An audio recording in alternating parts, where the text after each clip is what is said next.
爱的魔力转圈圈，想你想到心花怒放，黑夜。造孽啊！我喜悦老掉馅儿，还有财神来暖。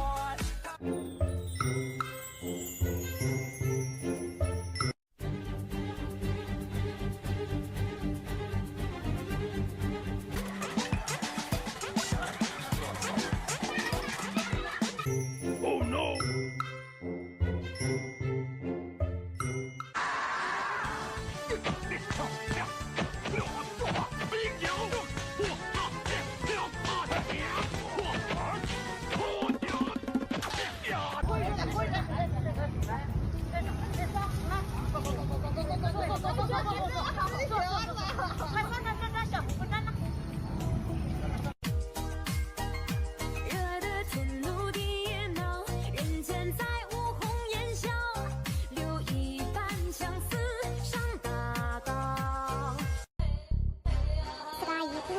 在那一直摇着一个毛线，感觉很没有素质的行为。我们是花了钱的，这嘛这是路边的野花，不采白不采，知道吧？送你生大了小子来，我好多管闲事呢你。那你不能破坏环境，你知道吧？不你咋能这样式的呢？你这你干啥你？宝岛台湾，南海、台湾是你们中国的吗？怎么这么浅薄的知识还有什么疑问吗？南海如果不是我们的，观音菩萨在这住了几千年。我们拜了几千年的观音，是我们的吧？观音一直住在南海，你说南海不是我们的，谁敢动走南海？那就问问菩萨答不答应？那台湾也是你们中国的？那当然了，我们台湾的妈祖娘娘是福建福田湄洲岛人，守护了我们宝岛台湾几千年。我跟你说，别是台湾，就连你头顶上那个月亮都是我们中国的，那是嫦娥的家。中华5000年的文化证明，你们住在我们的地球上，我们没收你们的费就已经是好的了。怎么？你们还讲反客为主吗？首先，恭喜台湾的朋友们，你们的喜悦和担忧恐怕正随着大陆政府的一个决定而来。1月17日那一天，台湾又回到了中国大陆游客的视线中。福建和上海这2个城市的团队游客终于可以自由进入台湾了。可是，台湾的朋友们，你们到底是该欢庆还是该忧虑呢？毕竟，随着这项决定的实施，台湾的日常生活也许会发生一些让人惊心动魄的变化。你说，台湾这几年不是一直享受着没有那些低素质大陆游客的平静日子吗？真是好不容易过上了安宁的日子，没想到这次政府突然恢复旅行团，恐怕不少台湾人已经开始在心里盘算，下次出门是不是得带上一些心理准备了。我相信现在有很多的台湾的朋友是如坐针毡，如芒在喉，就是不知道该怎么应对，不知道接下来的日子该如何应对。让我们先聊聊这些大陆游客中最具代表性的群体——大妈大爷们。大量的中国大爷大妈团到台湾去做一系列的具有破坏性的杀伤力的一些行为，而且是以团队的形式出行。中国大妈、中国大爷的普遍的素质是臭名昭著，各种劣迹斑斑，实在是罄竹难书啊！你别看他们年纪大，旅行的时候可不含糊。我们经常会看到一些让人啧舌的情景，大妈们横行霸道，举止粗鲁，不但不会收敛自己的行为，反而在外展现出自豪感，以为所有的地方都得让着他们。尤其是面对台湾人，他们好像总觉得这是我们中国的一部分，所以才敢做出这么离谱的行为。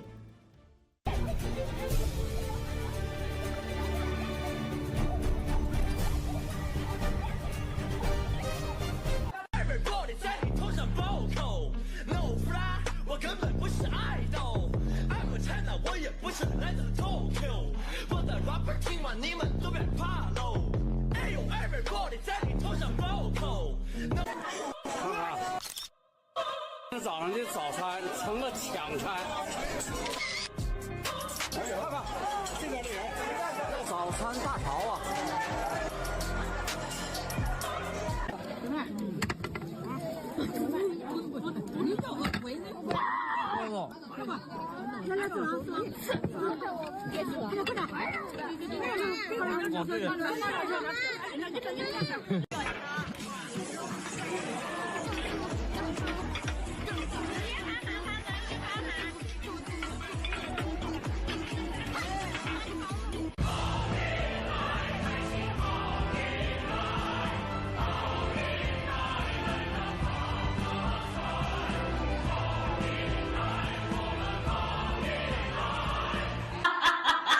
可喜的是，台湾只是恢复了福建和上海这2个城市。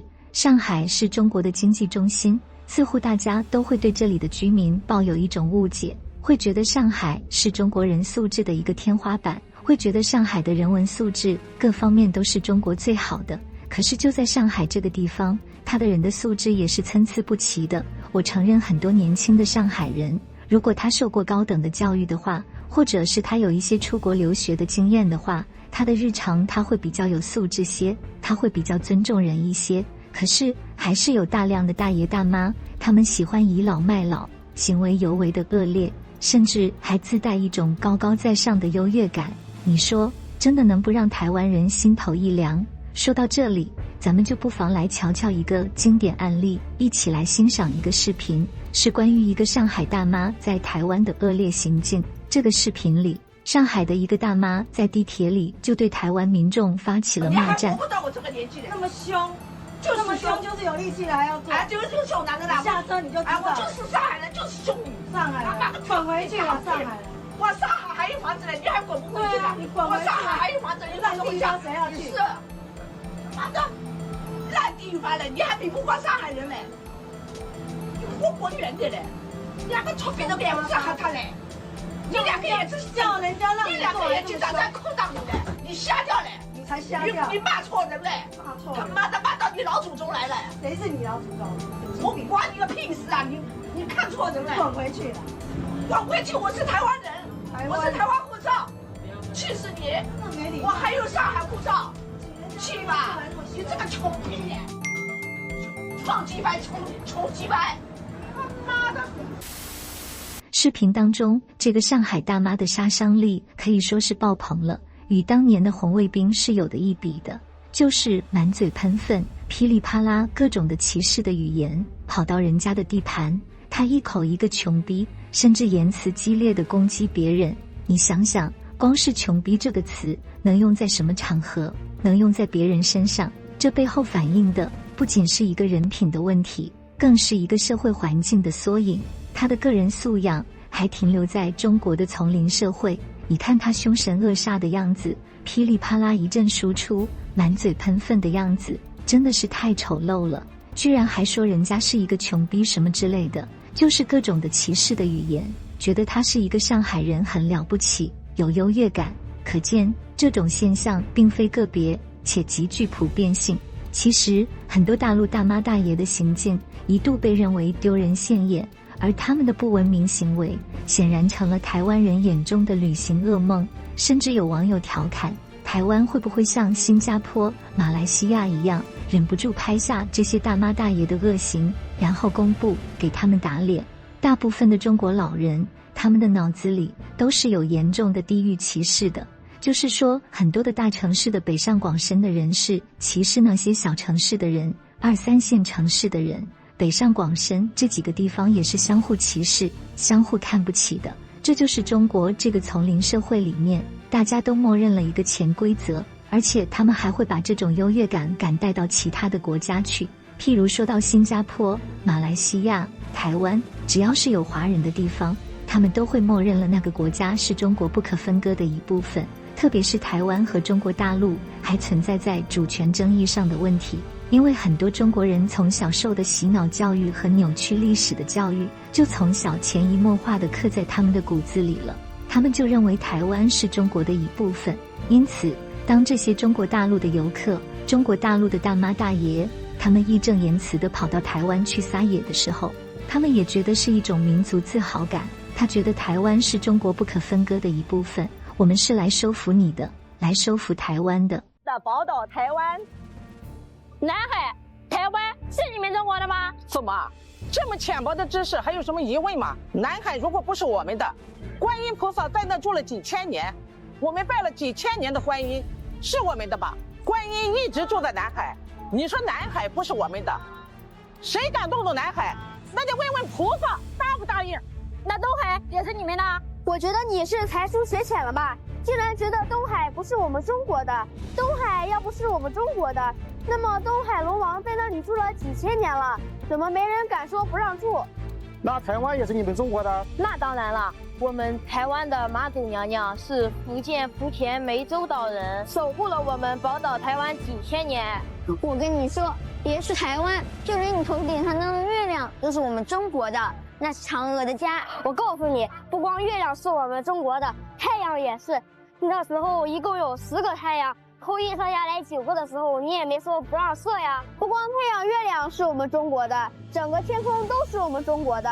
想当年天空破烂不堪，你们没有一个去管的，那是我们女娲娘娘补好的。别说这天了，就连整个银河系都是我们的，要不然牛郎和织女怎么能年年相去约会呢？对，别说银河系了，整个宇宙都是我们的。想当年那是盘古开天辟地开辟出来的。这回你服了吧？你要说是你们的，拿出证据来。中华5000年的文化证明，你们住在我们的地球上，我们没收你们的费就已经是好的了。怎么，你们还想反客为主吗？我们不难发现，台湾人和大陆大妈的差距在哪里。台湾的老人，不管是外出旅游还是日常生活，举止都有一种与众不同的从容和素雅。以台湾的传统文化为基础，老年人在社交场合更注重礼仪，保持着内敛的风度。在公共场合，台湾老人常常会主动给别人让座，轻声细语，不会在人多的地方喧哗，也很少看到老人主动插队或者占用公共资源。再看看大陆的某些大妈大爷，心里就没有个先来后到，一看见排队就能起飞，有时甚至会对工作人员横眉冷对，态度恶劣，都成了他们的名片。当然，咱们并不能一棒子打死所有大陆的老人，每个地方都有温文尔雅的长辈，也有脾气火爆的大妈，但是整体上看，台湾老人的文明素质明显高出一截。这不仅仅是个别的好行为，甚至成为了台湾文化的一部分，一种悠久的传承下来的温文尔雅的老年文化。对于台湾来说，尤其是对于那些长时间未曾接触大陆游客的台湾人来说，恢复旅游团的接待可能会让一些老百姓心里并不舒服，特别是那些担心大陆游客带来的问题的人。话说回来，台湾的文明程度在许多方面的确优于大陆，尤其是在老年人的素养上。如果说大陆的大妈大爷们在外旅游时总喜欢表现出此地我来，便是主人的气魄，那么台湾的老人就有着更多的从容不迫和文明素养。他们更愿意去尊重当地的习俗，也更懂得如何在公共场合保持自我控制，而不至于让别人感到不适。就比如台湾的老人吃饭的情景，真是让我印象深刻。在台湾的餐厅里，经常可以看到老人们用餐时静悄悄的、安安静静地吃着饭，一边轻声细语地聊着，那种悠闲自得的氛围，给人一种宁静愉悦的感觉。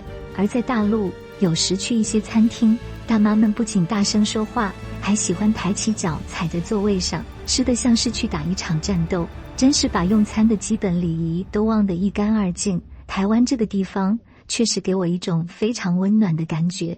每次到台湾，看到那些老人在公园里安静地散步，或者在街角微笑着与陌生人打招呼，那份自然流露的热情，总是让我觉得这才是人应该追求的生活状态。比起大陆一些地方大妈大爷们的嚣张气焰，台湾的老年人真的是值得我们学习和尊重的榜样。总之，台湾在这方面确实有很多值得骄傲的地方，它的文明素质尤其体现在老年人身上，是大陆尚未完全实现的理想。这种优越的社会氛围正是台湾的一大独特魅力，也正是它让世界看到了不同于大陆的生活态度。在这个恢复旅行团的特殊时刻，希望大家都能够理性对待，相信台湾依旧会是那个温暖友善的地方，能够接纳来自世界各地的游客，也能保持着自己独特的文化魅力。好了，今天就聊到这里了，如果大家有什么想法，欢迎给我留言，别忘了关注和点赞哦。感谢你的观看，我们下次见吧。